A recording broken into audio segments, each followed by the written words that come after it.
share with me your jiu-jitsu journey. Dude. So again, I've been doing jiu-jitsu probably since I started 2018. Pandemic happened, put a hold in that.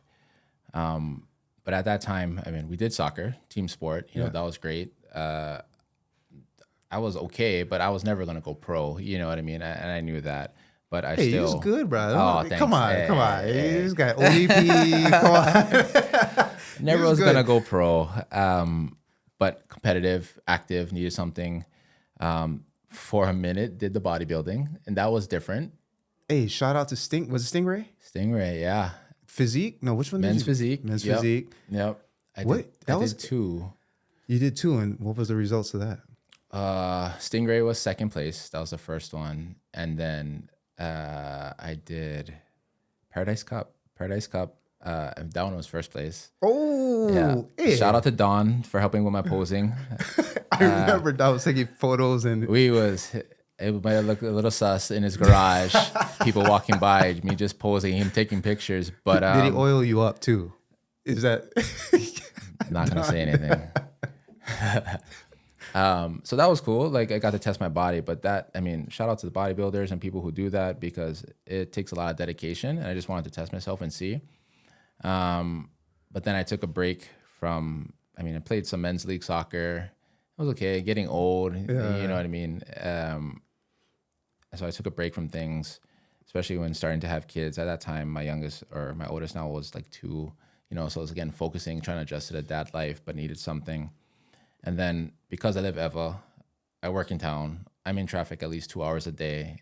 And instead of listening to the radio, I listen to podcasts. So if you do the math, that's a lot of time listening. And of course, my intro was Joe Rogan. And there's always, some connection to jiu-jitsu. And I was like, oh man, he's talking about this a lot. Like, I should try it out.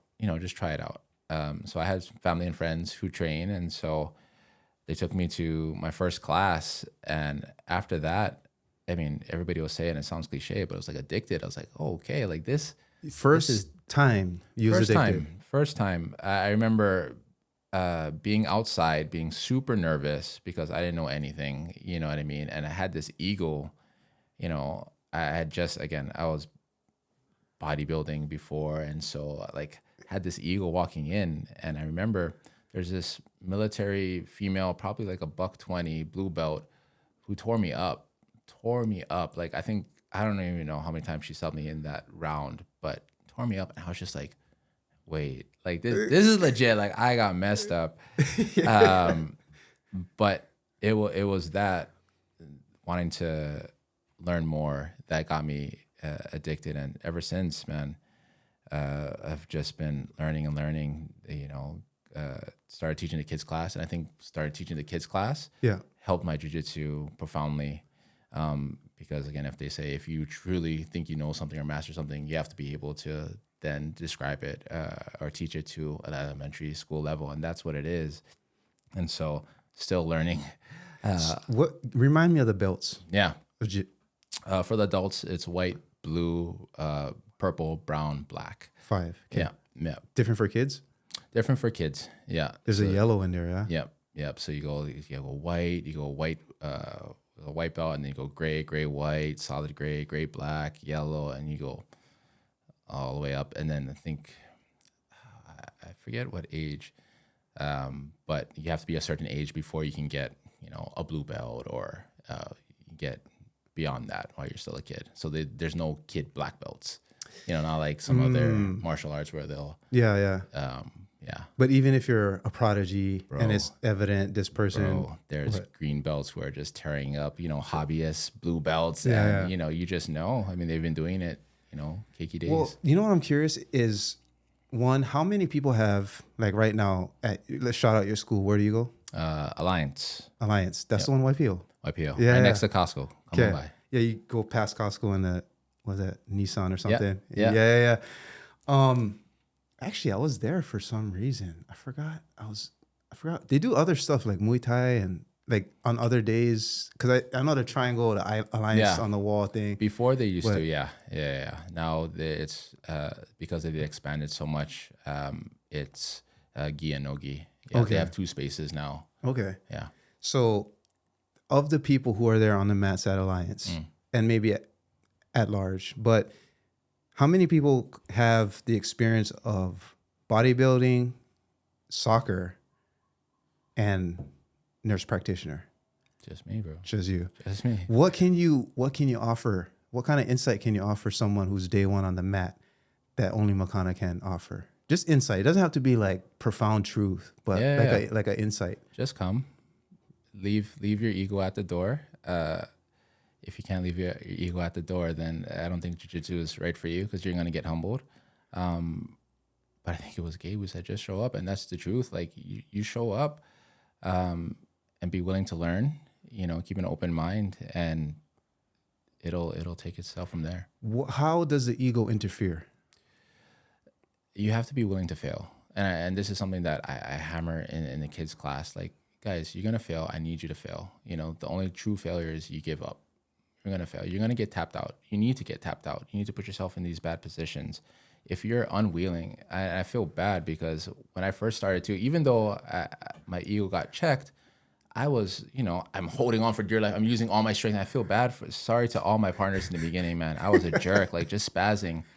But at some point, the upper belts are like, hey, there's no need to spaz. You know what I mean? What do you mean, like fighting? Bro, in a losing position? In a losing position, I don't know what I'm doing. I'm squeezing hard, just trying to, and they're like, hey, like, no, just chill. But if you can't do that, and you just have this, high maka, and you just want to keep going, like, you're never going to learn. You're never going to progress.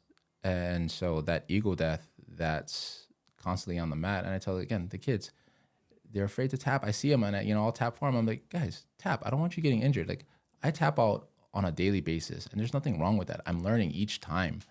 And if you can't tap, you're gonna get snapped, or you're gonna go to sleep. You know what I mean? And so, having a big ego is not good for jiu-jitsu, I would say. I feel like, as someone, I'm saying this, I've never been on the mats. I know the day's coming. Yeah, no, the day's coming. Were you there when I tore my ACL? Not ACL, Achilles. Were you? No. Did you even know that? This last one? Bro, I snapped my Achilles. Yeah, I was there. You were there, right? Yeah, at the field. Yeah, you were there. Okay. So that was a huge moment for me, because I'm thinking of, you could say there was a death of an ego. I already wasn't a big ego guy anyway, but it kind of made this physical injury, this physical limitation to my abilities, it kind of shook me. Yeah. And I sort of understood how people get depressed. Yeah. Especially athletes. And I'm not even a professional athlete. I don't do this for a living. I do it for fun. Yeah. I love the game. Yeah. And so to just take that off the table as an option, the weekly point that you look to, like for me, that was always soccer. Yeah. The futsal, the soccer day, whatever it was, like that was a driver of my week. Yeah. For most of my life, my adult life especially. So the therapeutic nature that I get, or the therapeutic effect that I get from playing soccer, futsal, it's not an option now. Yeah. And I was like, okay, that sucks. Yeah. What am I going to do?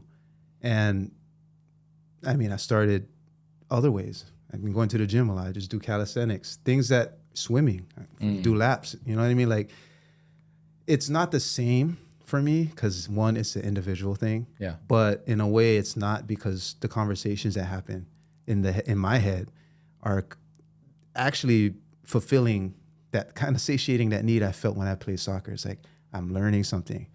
And so like I found other ways to tap into that kind of mindset that only happens when your blood is moving and you're moving your body. You know what I mean? Yeah. It's hard to meditate and get there. It's easier when you're sweating. Yeah. Like after sweating or bleeding, some kind of form. And so in a way, like I know I'll probably never play soccer the same. Like I'll never have that spring, or it is what it is. I get it. But I've thought of jiu-jitsu in terms of like, well, that's another way that's popular because of podcasts and stuff like that. And people that are in and out of my life, it's like jiu-jitsu is one of those things I feel has a strong pull for men, especially middle-aged men. Apparently, it got me. Especially middle-aged fathers. Yeah. Right? There's a archetype of jiu-jitsu. And so I think there's an esoteric nature, right? Like you only know if you roll kind of thing. Yeah. Is that a saying? That should be like you only know if you roll. There it is. There it is. There's that to it. But I gotta just assume just by sheer numbers that a majority, my assumption, again, I haven't been on the mat. So my assumption is that a lot of people on the mat share they're nodding their head when they're listening to you talk, right? Mm-hmm. But I gotta assume that there's some outliers that are still that ego-driven maniac. Maybe you're in here for different reasons. Yeah. And so how does that play out on the mat when you have that person who's like still got their demons, still got their ego, who hasn't let go, but maybe has just muscled their way to a brown belt? Yeah. Like, I'm sure there's that kind of guy out there too.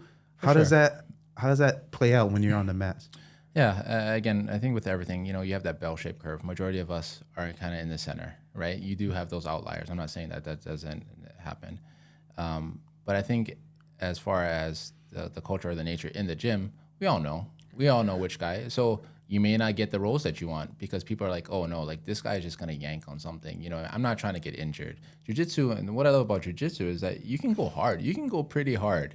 You know what I mean? Versus, other striking aspects where you're getting knocked. You can spar only so much for what I do for a living. I need this.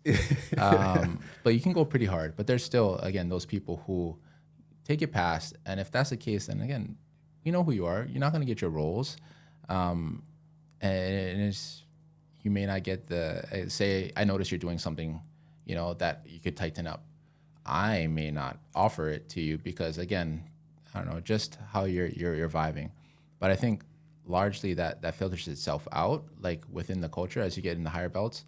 All of the guys there are people who I respect because, like you said, the non-verbal communication, looking at you, I can kind of get a sense. But without saying something, I can get everything I need to know from you by rolling with you. Whether you're somebody who quits under pressure really quick, or whether you have that ego that you can't just let go. Like, I'm going to break your arm. Like, you need to tap, brother. Like, I know you feel it. You know what I mean? And so there's those people, but I think, they find their way someplace else. You won't last long in one gym if it's a good gym. So it's like gym hoppers. I would say so. Yeah. Yeah. The gym has a natural way, the environment has a natural way of filtering out who should stay and who should leave. Or you have the other enforcer who comes in and just puts you in your place and you're just like, oh, okay, message received. Like, I'm good. That's the thing. Like in a way I said, like I alluded to the idea that jiu-jitsu is an individual sport, but in this case, it feels like a team sport in that the gym collectively knows, okay, that's the guy who's gonna try and yank and do unnecessary levels of bullshit. And so in a way, it's kind of like soccer, like, okay, that guy slide tackles a lot. Yeah.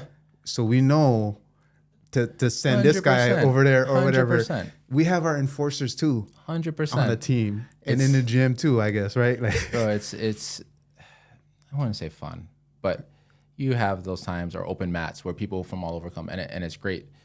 But you have somebody coming from another gym who thinks they have something to prove, and they come and they just want to just go hard, And so you're sitting on the side and you're looking and you're just like, all right. And you all look at that one guy who's gonna, okay, I got it, and go up and then just, everybody's waiting for him to, and everybody just watches, you know what I mean, and it gets handled, and so. Unfortunate to have those, but I think the gym culture, majority of the people, again, are people that I respect, not only as practitioners, but as people, because what it takes to be, training jiu-jitsu and get to that level, you can't just show up and be. So what made you feel like comfortable as you stepping into an instructor role? I don't feel comfortable. Oh, you don't? Okay. No, I mean, for the kids, again, I started when I was in the lower belts just because my son started getting in. And so I would just help out, you know what I mean? But as now, like I'll run classes by myself, I'm not there yet. You know what I mean? As good as I want to be. Working towards it. So, I mean, I feel somewhat comfortable. I can run a class. I can teach the kids something, and I feel comfortable in that, but not where I want to be. And it's, I guess you could take classes on how to, teach jiu-jitsu, but mostly learn by doing. Okay.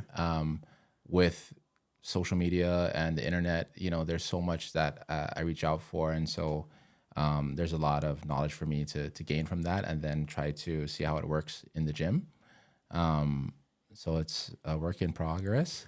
One thing you said earlier was, guys, I want you to fail. Yeah. The only failing is giving up. Yeah. What other, first, what's the balance of action to words when you're instructing? I love that you asked this, because right now, you ever heard of the ecological approach? So the ecological approach, and again, don't come for me, I'm going to butcher this, but it's basically a way of thinking is that our environment provides everything that we need to know to learn something. Okay, if there's an act that we want to do, the environment provides everything. I don't need to say anything. I may guide you and put constraints around, what you're trying to do, but I don't have to say anything. And I akin this to like toddlers. Again, I have a 2-year-old, so it's very apparent. When my kid broke his leg, he couldn't walk, but the way he butt scooted is exactly what I'm trying to teach these kids on the mat, to what they do when they scoot on their butt to create space and move around. And he could do that, not a problem. And I didn't teach him that, you know what I mean? He naturally said, okay, I'm not gonna be able to use this leg, but I'm gonna post my hand on this mat. I'm gonna use my other leg to push. I'm gonna scoot. And so I don't have to use words. And if I tell you, okay, Kenji, for an armbar, these are the 10 steps you need to do. Bruh, I'm lost by step 4. Like my mind already is gone, like on the mat. And traditionally that's how jiu-jitsu is taught, right? Okay, do this and this and this. In reality, if I know you're gonna do this, I'm stopping you at step 2, and if I block step 2, if you don't understand what you're doing, you're not getting the armbar. So what we need to do is we need to teach concepts, right? You need to understand what I need to do to get this. And so it's not only for jiu-jitsu, but, and I was telling Don guys this, like they do it in soccer, a lot in soccer, baseball, basketball. And so the reason why futsal works so well in transition for the ball movement or your dribbling skills is that the field, it's much smaller. That's a confinement, a constraint that you do. And instead of dribbling around cones, when have you ever played a game and the defender just stood there and said, just go around me? They're moving. So instead of dribbling around cones like we did throughout our life, why don't you have kids in a small area, each dribbling a ball, one person is it, and he have to dribble the ball and try to tag others while the others visually see where the boundaries are and try to run away. Everybody's getting work at the same time. They're touching the ball, which you want them to do to learn how to dribble, and it's more game realistic. So it's teaching them, putting them in situations, okay, this is a triangle, and this is how you get the tap. Now I'm going to put you in this position. I want you to figure it out. We can come and help and point out things, but putting them in position and then letting them explore, and then just reinforcing, again, the concepts. If I want to get you in an arm bar, I have to separate your arm. Okay, we have arm separation. Now I'm going to isolate the arm, and I'm going to work to hyperextend or extend this joint here for the arm bar. Now they don't need to know the steps. They know if I get into this position, I have the arm extended from the body, and if I put pressure on the elbow, I can get an arm bar for whoever if I meet these conditions. So that's where I've been teaching it. Concepts and environment, almost like getting out the way. It's kind of overall, like as an instructor, it doesn't matter if anything. Yeah. For me, the most experience I have as an instructor is when it comes to language. And like you said, like they're going to do it anyway, or they would have fun. Like the exploratory discovery phase of anything, like they'll make mistakes without even calling it mistakes. Yep. They'll kind of run towards the mistakes. And then the other part is like, I actually am doing a disservice by doing too much. Spoon feeding. Right? Yeah. Like, it's almost like, let's just make sure we get out of this safely. Yeah. But other than that, go. And the constraints, I think, are super, super important, whether it's lines on a field or on a mat or time. I think time is a good constraint. Like, hey, no, people are just slacking during the round. No, you have 3 minutes to get to this position. You need to go. Right. And break it down. Yeah. So instead of 10 steps, you told me 3 concepts, for example. Yeah. Like, simpler is better. And then I think when you do that, you offer yourself as an instructor opportunity to grow, because now something might happen that never would have occurred to me. I've seen people use language in ways I'm like, oh, damn. Like I didn't even see that. Bro. My own blind spots revealed to me because I'm not top down. This is what you got to do. And so like, I know the instructor part, especially as fathers. In fact, now I'm thinking like my brother's doing a first responder series. Yeah. I want to do like an instructor series. Oh, that's because dope. That's what I have so much experience in on both sides of language acquisition. Yeah. And I find the parallels, like you gotta be, if you're learning a foreign language and you're in that country, there's every single day is humility, humble pie, because you want to be like, hey, like you want to talk to them at the bench, but if you can't hang and you try, and then everyone realizes right away, like you got 6 eyes on you and they're all looking at you like, he doesn't make sense. I don't know what he's saying. One nice guy might be like trying to fill in the blanks for you, but the other 2 guys are like, they gave up on you and they're already talking in their own circle. Like that happens so much to the point that it filters out the people who are going to stay there and learn it versus the people who are just going to, all right, I'm just going to play soccer with the people I can talk to. Right. So like the natural ecological like the environment will sort of grow the kind of people who stay and lose the ego. Yeah. But it's also going to weed out the people who are like, nah, this ain't my environment. So I'm drawn to that kind of the forever learning educational journey.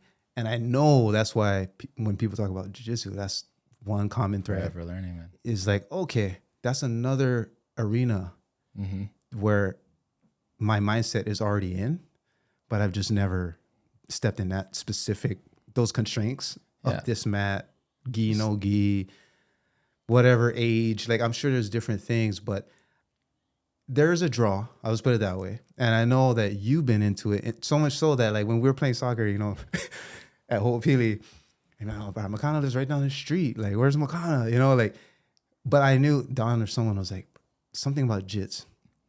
And I was like, you know what? I'm sure he's attacking jits the same way he's attacked everything else.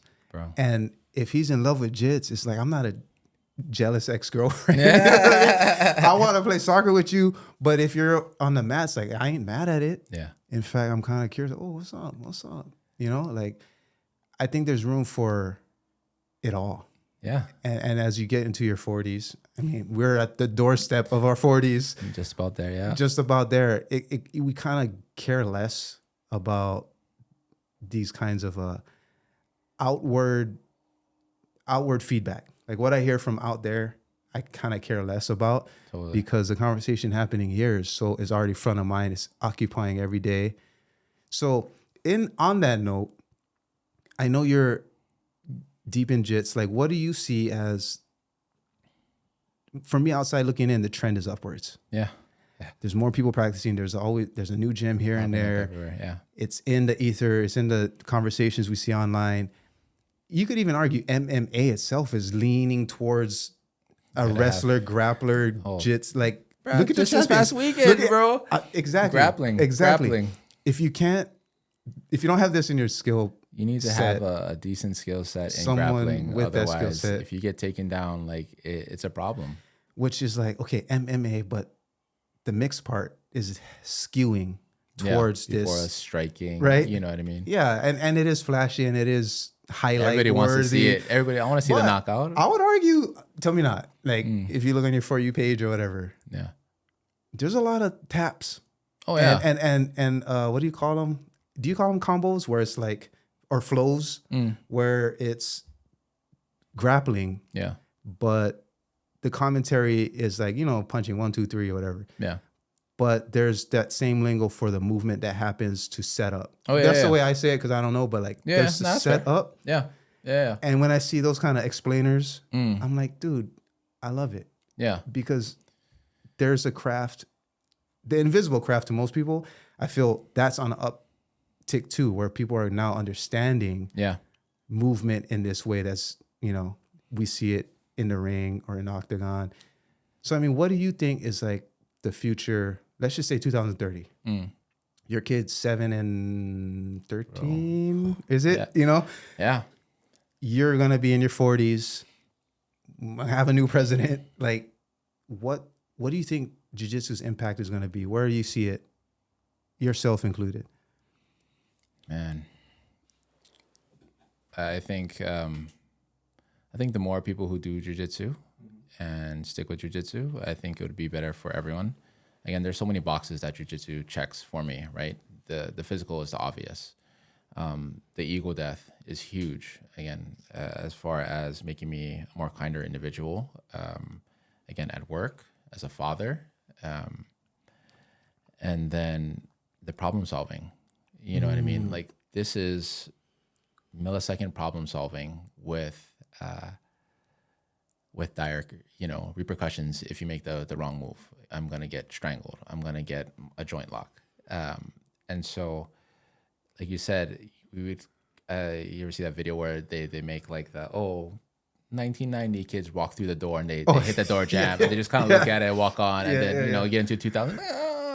I think more people who do jiu-jitsu kind of have that mindset where, okay, this happened or this is a problem. I'm not going to freak out. I'm going to stay calm and I'm going to work my way through it. Because P did his last tournament, didn't podium, but in one of his matches, did great in all his matches. There's a point where the kid was attacking his back.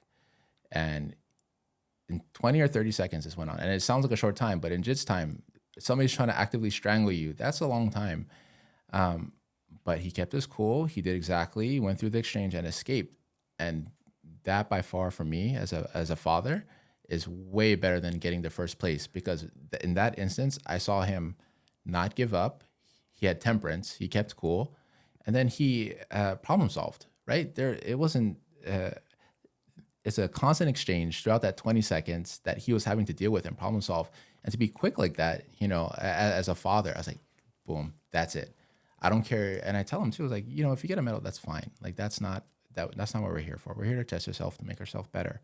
In that instance, and I told him, I'm so proud of you for this. And we watched it. And he was like, Dad, yeah. And, and he's proud of it now. And so, again, he'll still on a daily, like, oh, I'm like, bro, like, really? And he'll be like, all right, I got it. So it's building that resilience that also, I think that's the best self-esteem builder ever is. He's again, it makes you humble. Again, if you know how to defend, or jiu-jitsu or any other MMA, you're not the guy barking. You know what I mean? You're the guy in the corner just being chill. I'm not looking for confrontation. Peaceful, not harmless, kind of deal. And for Sky, he's very sensitive, and I enjoy that about him. Like, and he's very caring. But he was getting bullied, you know what I mean? And so at the time too, I was like, Sky, like, take care of yourself. He's like, you said, no jiu-jitsu at school, you know what I mean? I was like, bro, take care of yourself, and I'll always have your back. I know you're not going to start something. You're not that guy, but I need you to protect yourself.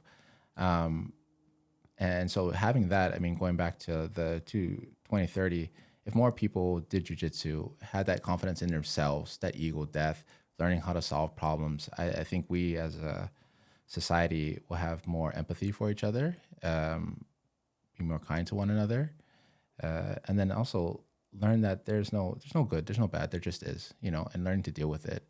That kind of, stoicism, I think, translates into jiu-jitsu, perfectly. Yeah. It's almost like a perfect. I think everybody would be better off if they did a little jits. I've heard other practitioners of other martial arts share that same sentiment as far as this is literally what leads to world peace. And world peace is kind of a grandiose thing. It's kind of like you can't point at it, but you can point at yourself, right? Yeah. On a very localized level is like the person in the mirror. And that's where world peace starts, is inside you, the person. And so if martial arts at large, but jiu-jitsu specifically is one of those kind of activators of that kind of mindset, then I like you said, the guy who can roll is not barking. I think what do you say? Quiet but not harmless. What do you say? Oh, peaceful but not harmless. Peaceful but not harmless. Like, dude, that's almost what I feel. I'm not looking for the big guy in the gym. I'm looking for the kid in the corner with the glasses just chilling. That's the one you got to be worried about. Like, you know what I mean? Yeah. Well, that to me is also a key part of masculinity is you're not being harmless, right? I'm not harmless, but I'm peaceful. Yeah. Peaceful with myself. Yeah. Like the demons I fought, a lot of people will seek jiu-jitsu for healing purposes, like after a traumatic event, going through divorce, going through injury, going through something in life. And it's kind of like a healing thing, and they end up healing in ways they didn't think about. Mm-hmm. And, there's also people who just come in it as a hobbyist, Mm-hmm. who find themselves, so to speak. And I think it helps when Hawaii is your backdrop. Yeah. You know what I'm saying? Like, come on. Where's a hit better the place mats, to do it? go to the surf. beach. Like, But it's perfect. you surrounded by the aloha spirit. This kind of different America that we have here in abundance.